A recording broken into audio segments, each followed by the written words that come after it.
Analysis opinion. It's convenient for North Korea to claim that its nuclear weapons program is in response to the hostile policy of the United States. I heard this in 2003, when I was the special envoy for negotiations with North Korea. I heard this last October from the nation's vice foreign minister during unofficial discussions in Kuala Lumpur. And we heard it again last week, when North Korea's Director General of U.S. Affairs at their Ministry of Foreign Affairs claimed that North Korea would retain its nuclear weapons because of the U.S. hostile policy toward North Korea. North Korea maintains that its nuclear weapons are a deterrent to the United States, that with nuclear weapons, the U.S. would not invade or seek to decapitate the leadership in Pyongyang. It cites the annual joint military exercises with South Korea as proof that U.S. policy toward North Korea is regime change. North Koreans know the U.S. has spent the last 25 years trying to find a negotiated, peaceful resolution of issues with them. They know that starting in 1994, the agreed framework provided North Korea with heavy fuel while 2 light water reactors were being built for civilian energy, in return for the dismantlement of its plutonium nuclear weapons reactor in Yongbyon. North Korea also knows that with the 1999 Perry process led by Secretary of Defense William Perry, Secretary of State Madeleine Albright visited Pyongyang and spent over 16 hours of negotiations with Kim Jong-il, dealing with a missile moratorium and a path to normal bilateral relations.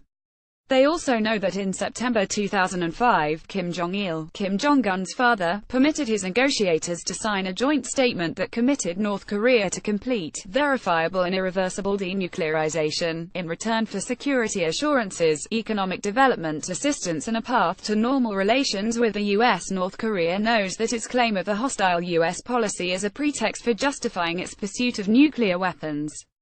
This desire to be a nuclear weapons state goes back to the 1960s, when China entered the club of nuclear weapons states, and Kim Il-sung, Kim Jong-un's grandfather, also sought nuclear weapons for North Korea. This desire to have nuclear weapons persists to this day. And as justification, North Korea cites a hostile U.S. despite U.S. efforts over the past 25 years to peacefully resolve issues with North Korea and move toward a normal bilateral relationship.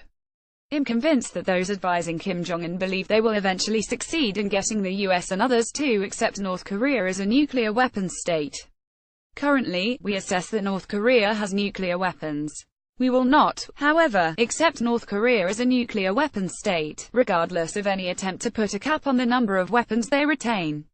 There are compelling reasons why we should not accept North Korea as a nuclear weapons state. A nuclear North Korea will encourage other countries in the region to seek their own nuclear weapons capability, regardless of U.S. extended nuclear deterrence commitments. There's no doubt that South Korea, Japan, Taiwan and others in East Asia will seek their own nuclear weapons, thus creating a nuclear arms race in the region. It's also possible that North Korea, which provided Syria with a plutonium nuclear reactor at Al-Kabar that Israeli bombed in 2007, would sell a nuclear weapon of fissile material to a rogue state or terrorist organization. Another reality is the accidental use, through miscommunication or faulty information, of a nuclear weapon that could spark nuclear conflicts on the Korean peninsula and in the region.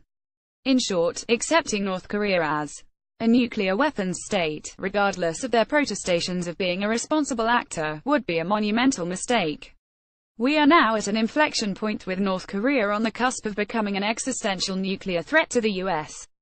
It's important, therefore, that North Koreans be convinced that it is in their interest to immediately halt any further missile launches and nuclear tests and enter into exploratory discussions with the US, to determine if formal multilateral negotiations are possible. If we don't talk, and if North Korea continues to launch missiles and conduct nuclear tests, then purposeful or accidental military conflict on the Korean peninsula becomes a real possibility.